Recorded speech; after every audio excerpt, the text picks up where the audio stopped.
Em fevereiro de 2013, hóspedes do Hotel Cecil, em Los Angeles, começaram a reclamar que a água tinha gosto estranho, cor estranha, cheiro estranho.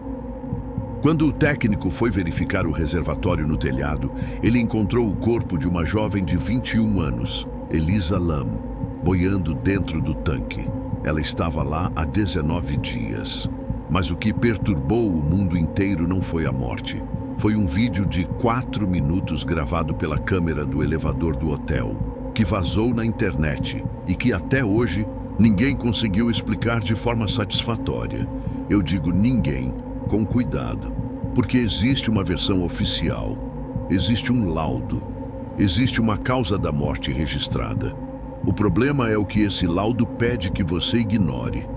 Esse é o Arquivo 71. Hoje você vai ver o que esse vídeo realmente mostra e por que a explicação oficial levanta mais perguntas do que responde. O último post que Elisa Lam publicou no blog antes de sumir falava sobre planejar o futuro. Ela estava animada. Era exatamente o tipo de pessoa que você nunca esperaria ver num vídeo como o que eu vou te mostrar. Elisa tinha 21 anos, era canadense, estudava na Universidade de British Columbia, em Vancouver. Tinha um blog no Tumblr chamado Nouvelle Vague, onde escrevia sobre livros, filmes, viagens, sobre os pensamentos que não cabiam em conversa. Quem lia o blog encontrava uma garota curiosa, inteligente, tentando entender o mundo do jeito dela. Em janeiro de 2013, ela embarcou numa viagem solo pela Califórnia, San Diego, Los Angeles, São Francisco, tudo planejado, tudo documentado. Ela mandava mensagem para a família todo dia. Estava bem, estava animada. Mas Elisa também carregava algo pesado. Ela tinha diagnóstico de transtorno bipolar. Tomava uma combinação de 4 medicamentos: Wellbutrin, Lamictal, quetiapina e dexedrina, todos prescritos, todos controlados. Guarda esse detalhe, ele vai importar mais do que você imagina. Em 28 de janeiro de 2013, ela fez check-in no Hotel Cecil, um hostel barato no centro de LA, no bairro do Skid Row, área conhecida pela criminalidade, pela população em situação de rua, por ser uma das partes mais difíceis da cidade. $55 a diária. Não era o tipo de lugar onde você ficaria se tivesse outra opção. Nos primeiros dias, funcionários a descreveram como simpática, normal. Ela circulava pelo hotel sem nenhum problema, até que em 31 de janeiro, ela simplesmente parou de aparecer. Não voltou ao quarto, não mandou mensagem para a família, não atualizou o blog. A família acionou a polícia. A polícia vasculhou o hotel. Não encontrou nada. Divulgaram fotos. Pediram informações. Nada. Por 19 dias, Elisa Lam desapareceu dentro de um hotel no coração de Los Angeles. E então, o técnico de manutenção subiu ao telhado e encontrou o que você já sabe. Mas antes de ir para o vídeo do elevador, eu preciso te contar uma coisa sobre o lugar onde ela estava. Porque o Hotel Cecil não é só um hotel barato no lugar errado. O Hotel Cecil abriu em 1927. Na época era respeitável. Um bom endereço em Los Angeles. Depois veio a depressão. O bairro foi mudando. O hotel foi afundando junto. Entre os anos 1930 e 2013, pelo menos 16 mortes aconteceram dentro do Cecil. Suicídios, overdoses, assassinatos. Mas não são os números que tornam o Cecil diferente de qualquer prédio velho com histórico ruim. São os nomes de quem ficou hospedado. Richard Ramirez, o Night Stalker, serial killer responsável por pelo menos 13 assassinatos na Califórnia nos anos 80. Homem que invadia casas à noite, torturava e matava. Ele se hospedou no Cecil durante o período em que cometia os crimes. Voltava para o quarto depois dos ataques. Subia pelas escadas dos fundos. Jogava as roupas manchadas fora. Os outros hóspedes dormiam a alguns metros de um dos assassinos mais procurados da história americana, sem saber. Mas não foi só Ramírez. Jack Unterweger, jornalista austríaco, ex-condenado por assassinato que foi solto, virou celebridade literária e veio a Los Angeles nos anos 90 fazer uma reportagem sobre crime. Se hospedou no Cecil. Durante a estadia, matou 3 mulheres na região. Foi preso, julgado, condenado. Se enforcou na cela no mesmo dia da sentença. 2 serial killers, décadas diferentes. O mesmo hotel. Me conta nos comentários. Você ficaria hospedado no Cecil sabendo disso? Porque Elisa Lam provavelmente não sabia. A maioria dos hóspedes não sabe. Em 2013, o hotel estava tentando mudar de imagem. Tinha reformado alguns andares, renomeado a ala mais nova de Stay on Main, tentando se distanciar do passado. Mas as câmeras continuavam gravando. E em algum momento, entre 31 de janeiro e 19 de fevereiro, algo aconteceu no elevador do andar 14. Em 14 de fevereiro de 2013, dia dos namorados, 2 dias antes de encontrarem o corpo, a polícia de Los Angeles divulgou um vídeo pedindo informações sobre o paradeiro de Elisa. O vídeo era da câmera de segurança do elevador. Em poucas horas, ele se tornou um dos registros mais perturbadores já publicados na internet. Antes de te mostrar, vou descrever o que acontece, porque se você vê primeiro e entende depois, você perde metade da experiência. 0 minuto. Elisa entra no elevador. Aperta vários botões, não um, vários. O elevador não se move, as portas ficam abertas. 30 segundos. Ela espia o corredor lá fora, entra de volta, espia de novo. O corredor aparece vazio, mas ela continua olhando como se houvesse algo que a câmera não consegue capturar. 1 minuto. Ela sai do elevador e some para um canto fora do campo de visão da câmera. Volta. Ninguém aparece atrás dela. Ela olha para os 2 lados, para cima, para baixo. 1 minuto e 30 segundos. Ela começa a mover as mãos. Dedos abertos, movimentos lentos e deliberados, como se estivesse conversando com alguém que não existe ou como se estivesse em outro plano completamente. O rosto muda. Ela não parece a mesma pessoa que entrou no elevador 90 segundos antes. 2 minutos. Ela entra de volta. Aperta mais botões. O elevador ainda não fecha as portas. Ela sai de novo. 3 minutos. Ela caminha pelo corredor em direção a algo que não vemos e desaparece do campo da câmera. 3 minutos e 15 segundos. O elevador vazio começa a funcionar normalmente. As portas fecham sozinhas. Sobe. Desce. Como se nada tivesse acontecido. Elisa Lam nunca mais aparece em nenhuma câmera do hotel. Esse vídeo vai te perseguir. Não porque é sobrenatural, mas porque não importa quantas vezes você assista, você não consegue encaixar o comportamento dela em nada que faça sentido completo. E o comportamento dela no elevador não é o único ponto que não fecha. Lembra que eu disse que ela tomava 4 medicamentos? Os frascos encontrados no quarto dela estavam com quantidade acima do esperado para o tempo que ela estava viajando. Isso indica que ela provavelmente tinha parado de tomar parte da medicação durante a viagem. A descontinuação abrupta desses remédios pode causar episódios dissociativos severos, paranoia aguda, comportamentos completamente fora do padrão da pessoa. O que você viu no elevador pode ser exatamente isso. Mas isso explica o elevador. Não explica como ela chegou ao telhado. Esse é o tipo de detalhe que o Arquivo 71 existe para investigar. Se você ainda não está inscrito, se inscreve agora. Cada caso que a gente publica vai mais fundo do que o que você encontra em qualquer outro lugar. Eu tenho 4 teorias para te apresentar. E vou ser honesto com você. Nenhuma delas fecha tudo. Cada uma resolve uma coisa e deixa outra em aberto. É exatamente isso que torna esse caso diferente. Teoria 1. Episódio psicótico e surto bipolar.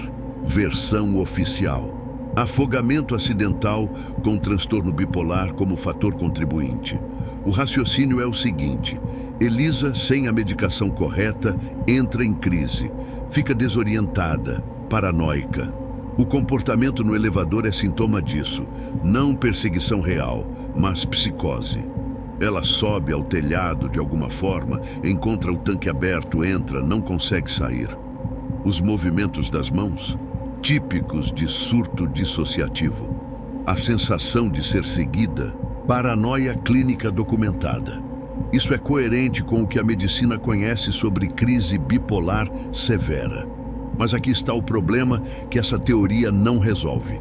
Se ela estava em surto severo o suficiente para agir daquele jeito no elevador, como ela teve coordenação motora para subir até o telhado, achar o tanque no escuro, abrir a tampa e entrar? E sobre a tampa, vou te dizer algo que a maioria dos vídeos erra completamente. Inclusive canais com muito mais tempo de estrada que o nosso. A tampa do tanque foi encontrada aberta, não fechada, aberta. A polícia errou na divulgação inicial, disse que estava fechada e a internet construiu toda uma teoria em cima disso. Mas o relatório oficial corrigido diz: a escotilha estava aberta quando o técnico chegou. O que isso muda? Muda tudo. Porque agora a pergunta não é como ela fechou por dentro, que seria impossível.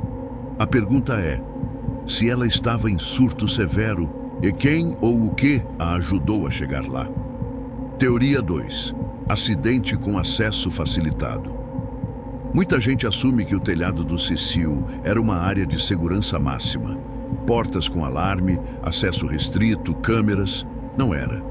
Em 2021, um canal independente registrou o acesso ao telhado do Cecil e mostrou algo que a polícia nunca comunicou oficialmente. As portas do telhado não tinham alarmes ativos. O sistema estava desativado. O acesso era surpreendentemente fácil. Qualquer hóspede determinado conseguia chegar lá. Isso derruba parte do mistério do acesso. Mas abre uma pergunta diferente. Se era tão fácil chegar ao telhado, por que nenhum funcionário, nenhuma câmera, nenhum hóspede viu ela subir em 19 dias de buscas?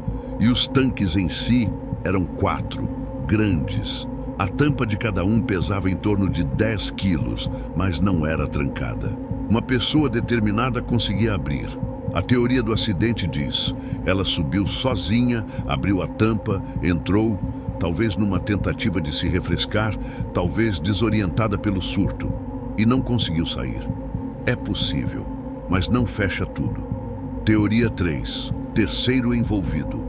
O Hotel Cecil tinha pontos cegos conhecidos nas câmeras de segurança. Corredores, escadarias de serviço e o próprio telhado.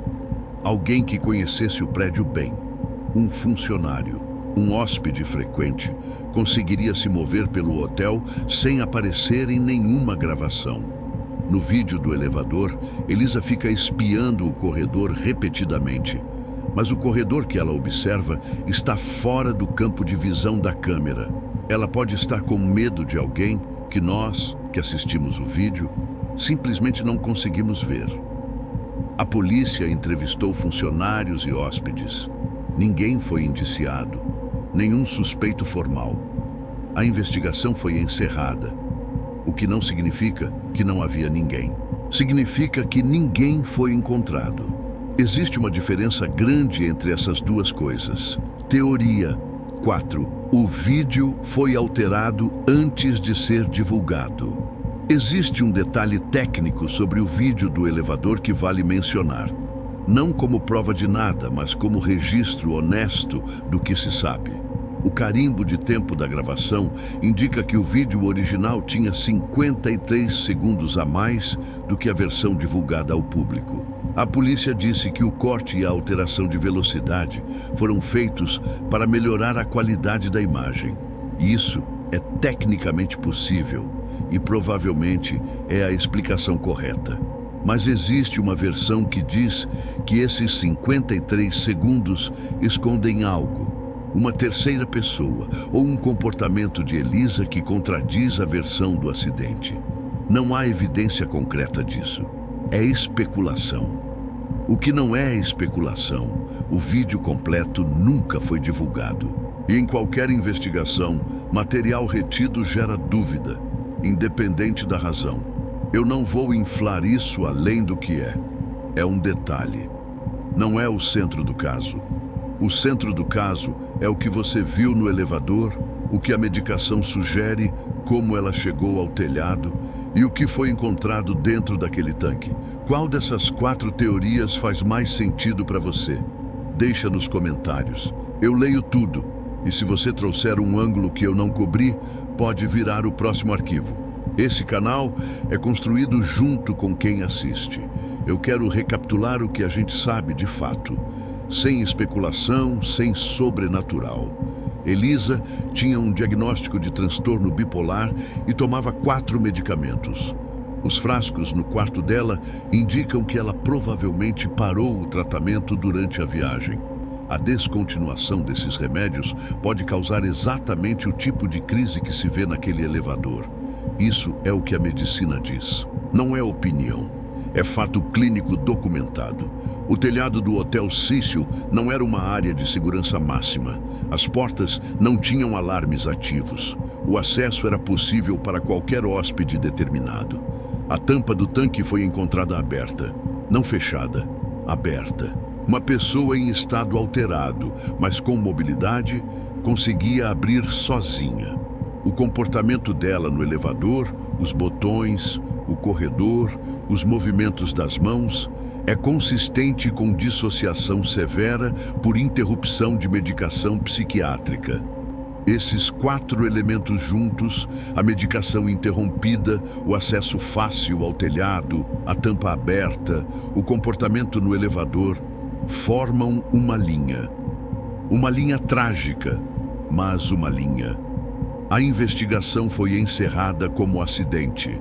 Nenhum suspeito, nenhuma acusação, nenhum julgamento. E o caso poderia terminar aí, se não fosse por uma coisa. Elisa Lam tinha 21 anos. Estava numa cidade estranha, sozinha, sem os remédios que precisava. E em nenhum momento, alguém no Hotel Cecil percebeu que ela estava em crise. Não um funcionário, não um hóspede, não uma câmera que ativou algum protocolo. Uma jovem em surto psicótico severo desapareceu dentro de um hotel movimentado e ficou 19 dias sem ser encontrada. Isso não é mistério sobrenatural, é uma falha humana, concreta, documentada. Em 2021, o Hotel Cecil foi reformado e rebatizado de Affordable Living at the Cecil. Reabriu. A vida seguiu. E o único registro visual que temos de Elisa nos últimos momentos de vida são esses 4 minutos num elevador, onde ela claramente precisava de ajuda e ninguém estava prestando atenção. O que me perturba nesse caso não é o inexplicável, é o explicável. É a parte que a gente consegue entender e que dói exatamente por isso. Se você chegou até aqui, o arquivo 71 foi feito para você. Cada caso que a gente publica parte de onde os outros param, sem sensacionalismo, sem sobrenatural forçado, só os fatos que não fecham e as perguntas que ninguém quer fazer. Se inscreve no canal e ativa o sininho. O próximo arquivo já está em produção e é sobre um caso que aconteceu aqui no Brasil, que foi oficialmente resolvido e que tem um detalhe que o relatório oficial simplesmente ignorou. Até lá.